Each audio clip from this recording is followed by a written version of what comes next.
반갑습니다. 우리 앞뒤 좌우 계신 분들에게 인사하겠습니다. 잘 오셨습니다. 네. 한 번 더 인사하겠습니다. 하나님의 은혜가 채워질 줄 믿습니다. 네. 네, 오늘 우리 청년들도 많이 참석했는데 청년 예배가 몇 시죠? 네, 2시예요. 네, 우리 청년들 뭐 다 이유가 있을 거라고 생각합니다. 네, 이유 없이 그럴까요? 예. 우리 저 친하게 지내는 우리 정자매들도 있고 저쪽에 네, 우리 한솔 자매도 있고 네, 많은데 네, 꼭 2시라는 거 꼭 기억하시고 예, 많이 참석해 주세요. 네. 네, 나중에 2시에 가볼게요, 박 목사님. 네. 아, 못 가네요. 오늘 못 가요. 나 창세기 때문에 못 가니까. 네, 물어볼게요. 네. 네. 사랑해요. 네, 네, 네. 제가 21일 날 위임식을 이제 하게 되었습니다. 물론 이제 우리 원로 목사님 추대도 있었고 임직식도 있었는데 그렇게 사실은 기분이 편치만은 않았습니다. 네, 편치만은 않았습니다. 제가 다 말씀드릴 수는 없습니다만 편치는 않았습니다.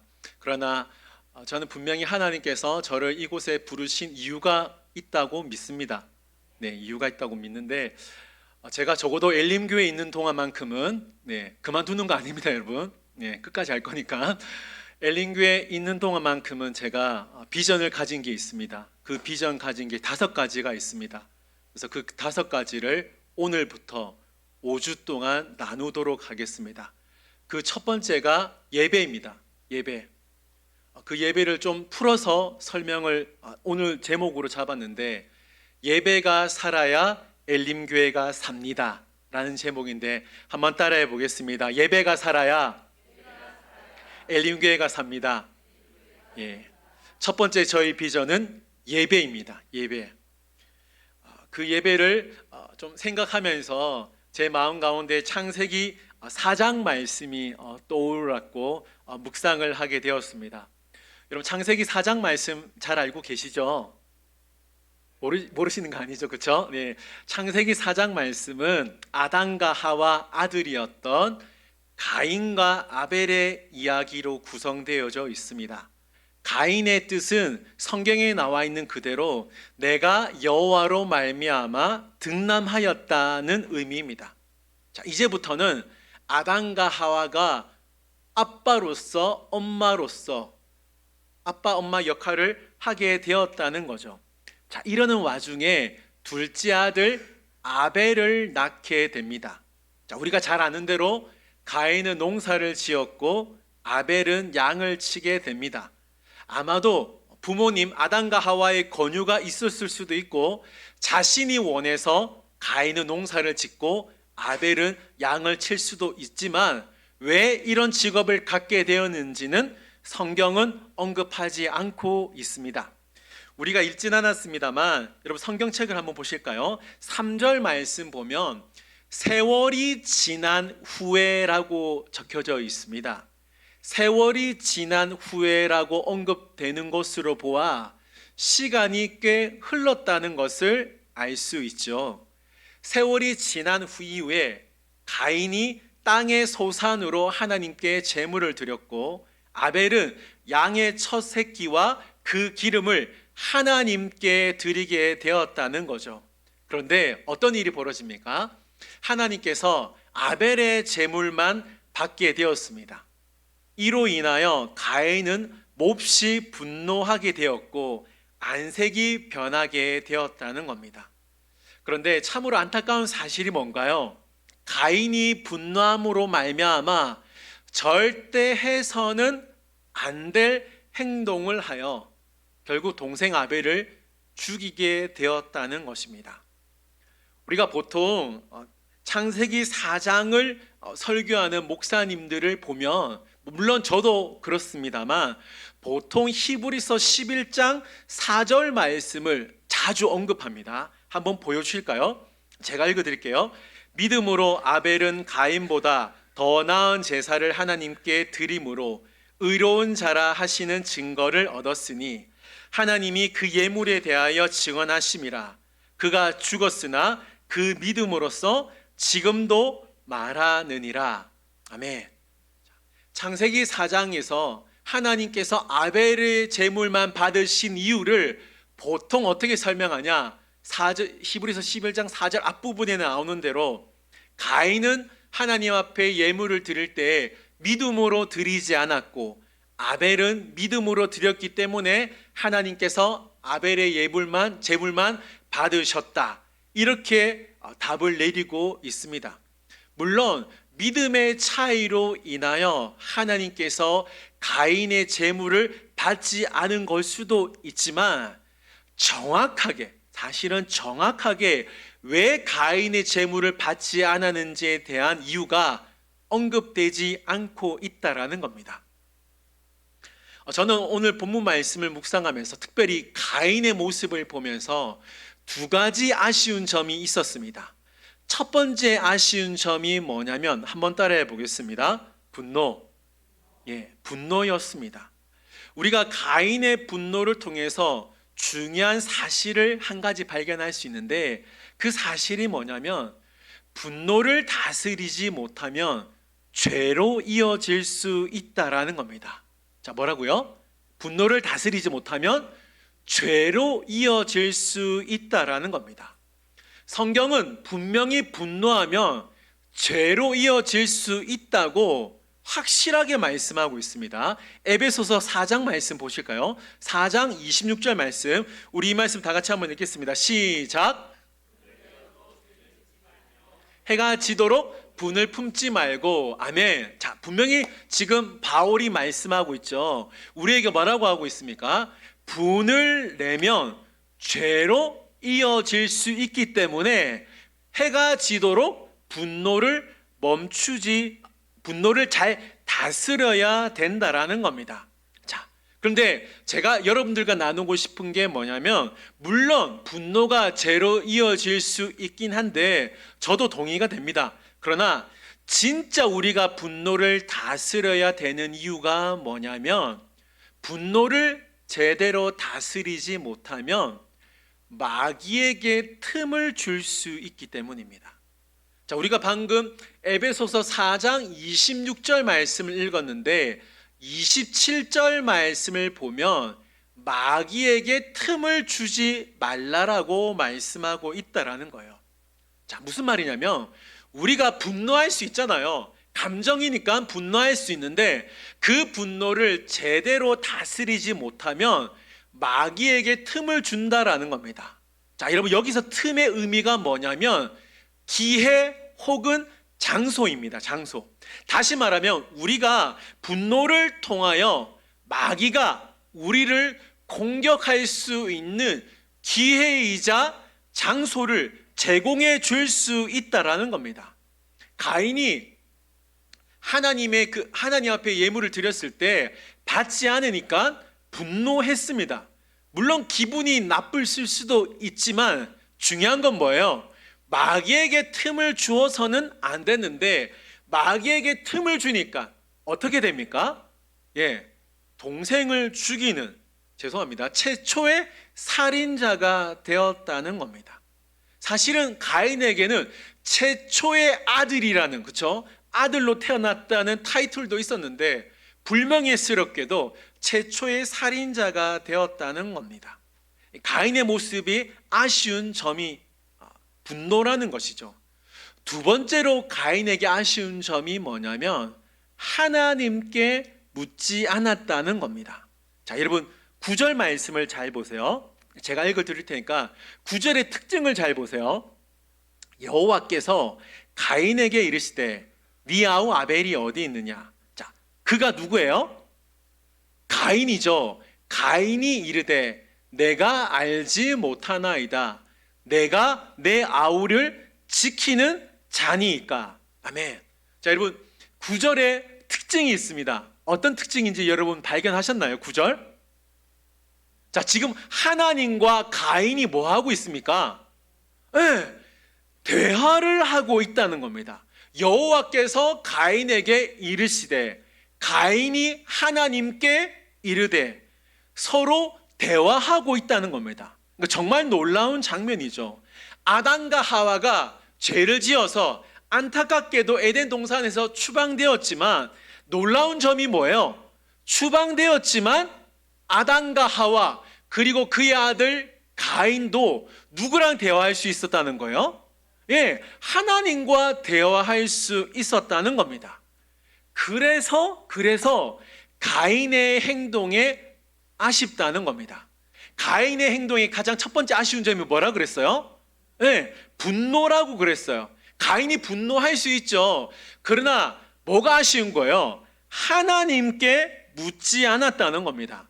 하나님, 나 지금 기분이 안 좋아요. 왜 동생 아벨 예물은 받으셨는데 왜 제 건 받지 않았습니까? 이유가 뭡니까? 다음번에 제가 더 잘 드리겠습니다. 저도 아벨만큼 예배 잘 드리고 싶어요. 이렇게 하고 싶어요. 저에게 가르쳐 주세요.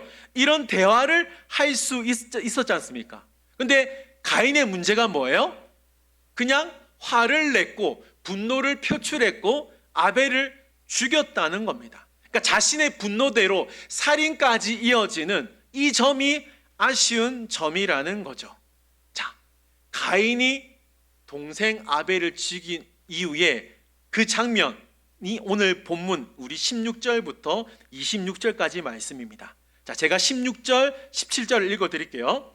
가인이 여호와 앞을 떠나서 에덴 동쪽 놋 땅에 거주하더니 아내와 동침하매 그가 임신하여 에녹을 낳은지라.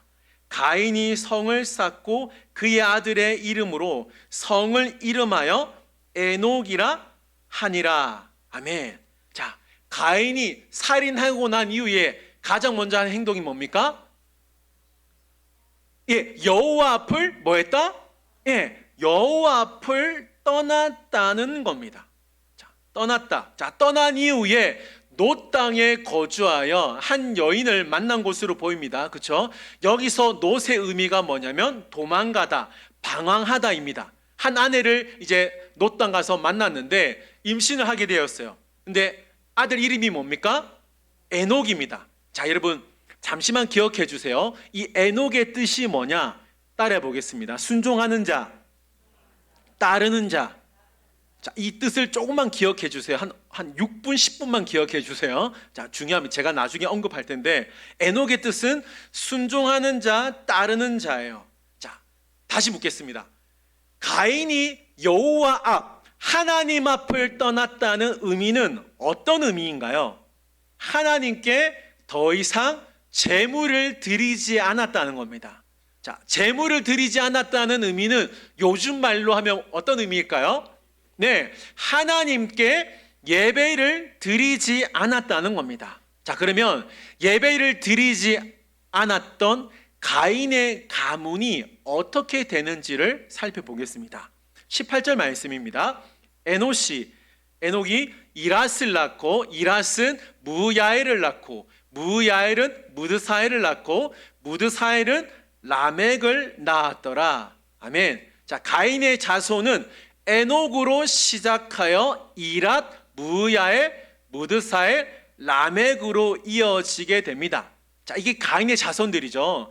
가인의 자손들 중에 오늘 지금 18절 말씀에 나오는 대로 라멕이 등장하는데 이 라멕이 최초로 2명의 아내를 맞이하게 됩니다. 이 라멕의 뜻이 뭐냐? 강하다, 파괴하다는 뜻입니다. 자, 강하다, 파괴하다는 이름을 가졌던 이 라멕이 2명의 아내를 맞이하는데 아다와 실라였습니다. 라멕은 2 아내를 통하여서 가축을 키우고 수금과 퉁소를 가져서 예술을 발전시켰습니다. 그리고 구리와 쇠를 가지고 여러 가지 기구를 통하여서 철의 문화를 발전시키게 됩니다. 자, 간단하게 정리하면 가인의 자손들은 각자의 자리에서 요즘 말로 하면 성공 가도를 달리는 인생을 살게 되었다는 겁니다. 자, 이게 가인의 후손이었습니다. 자, 그러면 여기서 잠시 아벨을 살펴보겠습니다. 4장 25절입니다. 말씀 보여주실까요? 4장 25절. 우리 이 말씀 다 같이 한번 읽겠습니다. 시작.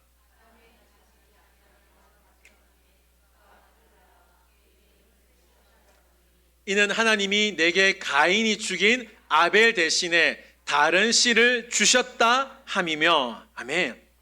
자, 아담과 하와가 안타깝게도 아들의 죽음을 경험할 수밖에 없었죠. 그리고 분명히 하나님의 은혜가 있었을 겁니다. 하나님의 은혜로 말미암아 이제 셋째 아들이죠. 이제 뭐 따지고 보면 이제 둘째 아들이 되었지만 셋을 낳게 되었습니다. 이 셋의 뜻이 뭐냐면 25절에 나와 있습니다. 다른 씨입니다. 셋이 이제 세 번째 자녀로 낳게 되었는데 우리가 셋을 주목할 필요가 있습니다. 셋을 주목해야 되는 이유가 뭐냐면 오늘 본문 핵심인데 26절 말씀입니다. 자, 이 말씀 다 같이 한번 읽겠습니다. 시작. 셋도 아들을 낳고 그의 이름을 에노스라 하였으며 그때의 사람들이 비로소 여호와의 이름을 불렀더라. 아멘. 자, 우리가 셋과 그의 후손에게 주목해야 되는 이유가 뭐냐면 뭐 했기 때문에? 하나님의 이름을 불렀기 때문입니다. 여호와의 이름을 불렀다는 의미는 하나님을 예배했다, 하나님께 예배를 드렸다는 겁니다. 자, 여러분 중요합니다. 셋의 시대가 되었을 때 사람들이 비로소 뭐 했다는 겁니까? 하나님을 예배했다라는 겁니다. 자, 제가 방금 그랬죠. 셋의 가문을 주목해야 되는 이유가 뭐냐면 이 셋의 가문 때부터 분명히 나와 있죠. 그때부터 하나님의 이름을 불렀다는 의미는 그때부터 셋의 가문 이후부터 그때부터 하나님과 바른 관계가 시작되었다는 겁니다. 자, 이것이 가인의 가문과 셋의 가문의 가장 큰 차이점이라는 거죠. 자, 이 차이를 통하여 가인의 후손과 셋의 후손의 엄청난 파장을 일으키게 됩니다. 자, 이제부터 눈을 크게 뜨고 잘 보세요. 창세기 4장 17절과 창세기 5장 24절입니다. 이 볼 텐데 먼저 창세기 4장 17절 읽겠습니다. 시작. 성을 쌓고 그의 아들의 이름으로 성을 이름하여 에녹이라 하니라. 아멘. 자, 창세기 5장 24절입니다. 시작. 에녹이 하나님과 동행하니 하나님이 그를 데려가심으로 세상에 있지 아니하였더라. 아멘. 자, 4장 17절 보여주실까요? 네, 감사합니다. 자, 지금 창세기 4장 17절과 창세기 5장 24절에 나오는 에녹은 동명이인입니다. 자, 4장 17절에 나오는 지금 여러분들이 보고 있는 이 말씀은 가인의 가문에서 출생한 에녹입니다. 그 다음 말씀 보여주세요. 창세기 5장 24절에 나오는 이 에녹은 셋의 가문의 에녹입니다. 그러니까 요즘으로 치면 에녹 A, 에녹 B라고 할 수 있습니다. 제가 앞서 에녹의 이름을 기억하라 그랬죠. 뜻이 뭐라 그랬죠? 순종하는 자, 따르는 자입니다. 자, 다시 한번 창세기 4장 17절 보여주세요. 감사합니다. 자, 그런데 에녹 A죠. 이 친구는 이 에녹 A라는 사람은 따르는 자, 순종하는 자인데, 자, 4장 17절 말씀을 보면 결국 이 에녹은 누구를 따르는 자일까요? 세상을 따르는 자라는 겁니다. 성을 쌓았다는 의미가 나와요. 성을 쌓고죠. 이 성을 쌓았다는 의미가 뭐냐면 세상에서 화려한 도시를 건설했다라는 겁니다. 저와 여러분들이 그렇게 되고 싶어하는 건물주 있죠. 건물주. 최초의 건물주가 누굽니까? 에녹이 최초의 건물주였다는 거예요. 가인의 후손에서 태어난 이 에녹 A는 그의 삶을 보면 하나님이 전혀 없었다는 겁니다. 자, 그 다음 말씀 다시 한번 보여주실까요? 자, 셋의 후손이었던 에녹 B를 보겠습니다. 에녹의 뜻이 뭐라 그랬죠? 순종하는 자, 따르는 자예요. 자, 이 에녹 B의 삶을 보면 누구와 동행했어요? 하나님과 동행했습니다. 즉 그의 이름대로 하나님을 따르는 자가 되었다는 거죠. 하나님과 동행했다는 의미는 하나님의 은혜가 에녹에게 있었다는 겁니다. 그러니까 동행했다는 건 결국 뭐가 맞는 거예요? 방향이 맞는 거죠. 방향이 맞아야 같이 동행하는 것 아니겠습니까? 에녹은 하나님이 가는 대로 방향을 틀어서 하나님과 함께 갔다라는 겁니다. 자, 그것 때문일까요? 그것 때문인지 모르겠지만 똑같은 이름을 가진 에녹 A가 있었고 에녹 B가 있는데 에녹 B는 결국 하나님과 동행함으로 말미암아 그의 삶이 결국 어떻게 마무리됐습니까? 죽지 않고 최초로 죽음을 경험하지 않은 최초의 사람이 되었다는 겁니다. 자, 이게 가인의 가문과 셋의 가문의 큰 차이라는 겁니다. 한 번만 말씀을 더 찾겠습니다. 창세기 4장 24절과 5장 30절입니다. 제가 읽어드릴게요.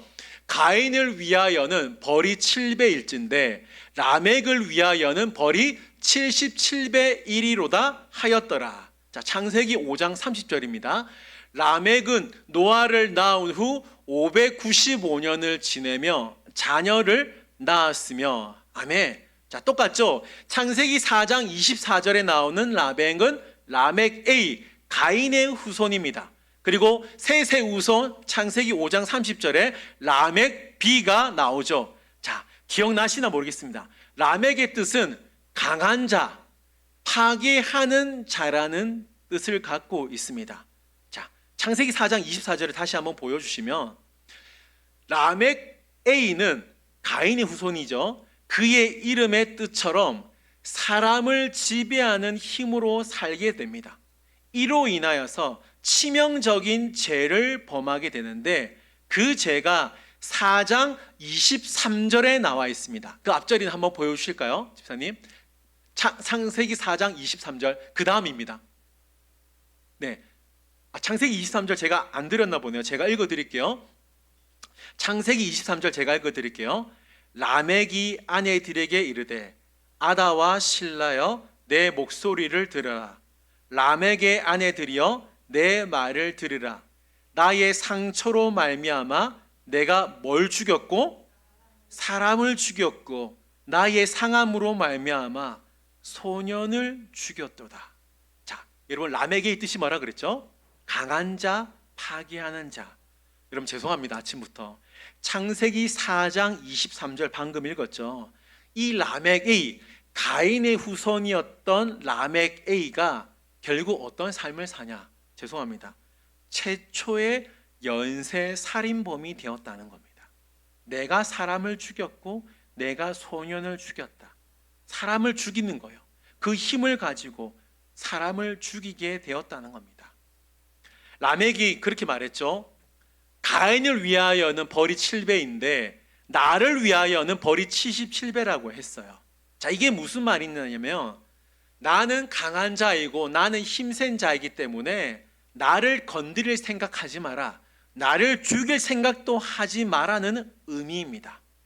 자, 반면에 셋의 후손이었던 라멕 B를 보겠습니다.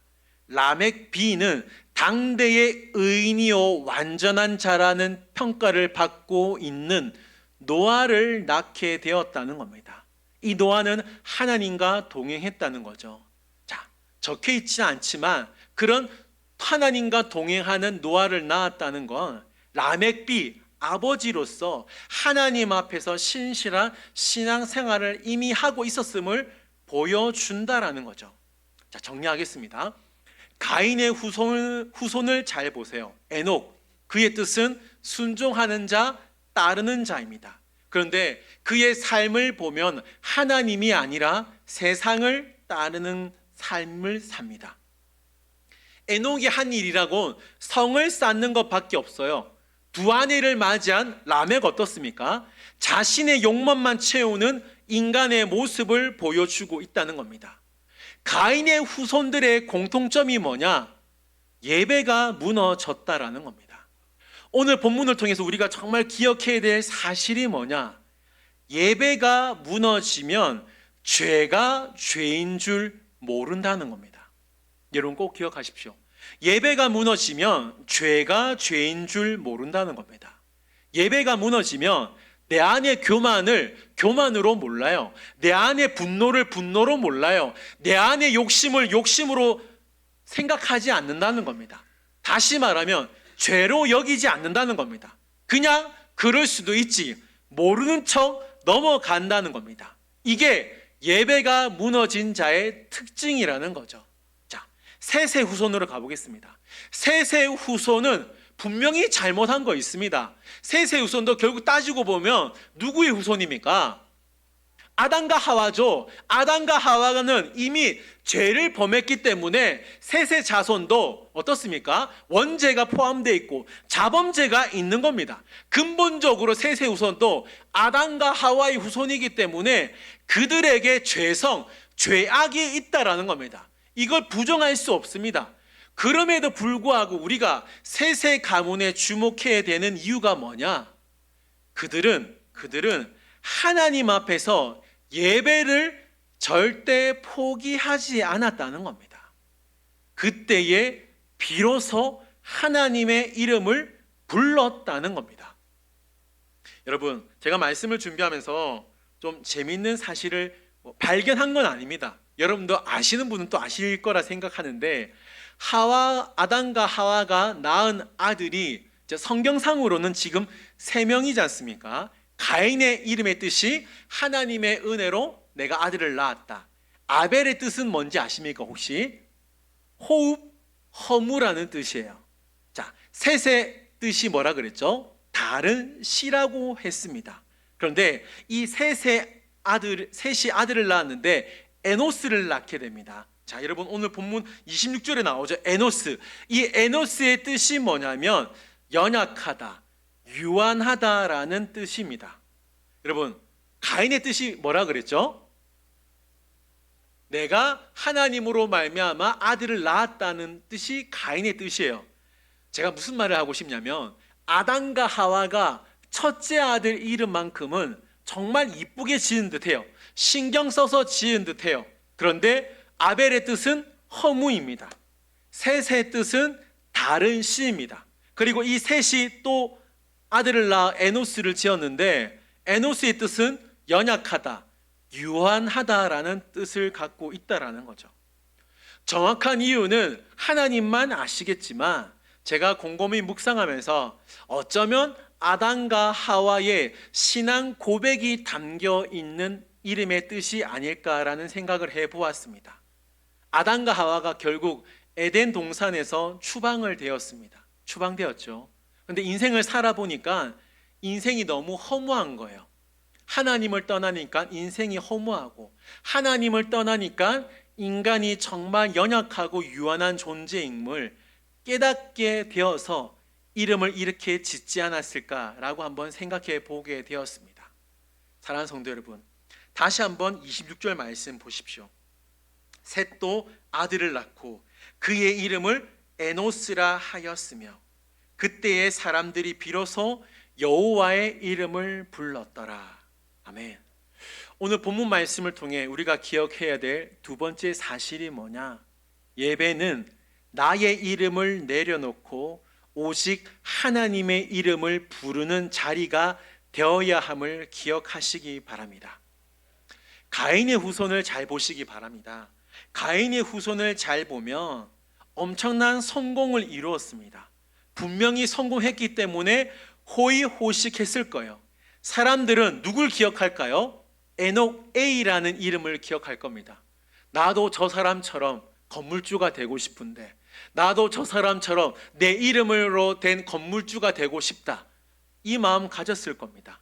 나도 라멕 A처럼 힘을 가져서 그 누구도 나를 넘볼 수 없는 힘을 가지고 싶다. 능력을 가지고 싶다. 라멕 A라는 그 이름을 기억했을 겁니다. 그리고 그 후손을 보고 부러워했을 거예요. 그 후손과 결혼하고 싶었을 겁니다. 연이 닿고 싶었을 겁니다.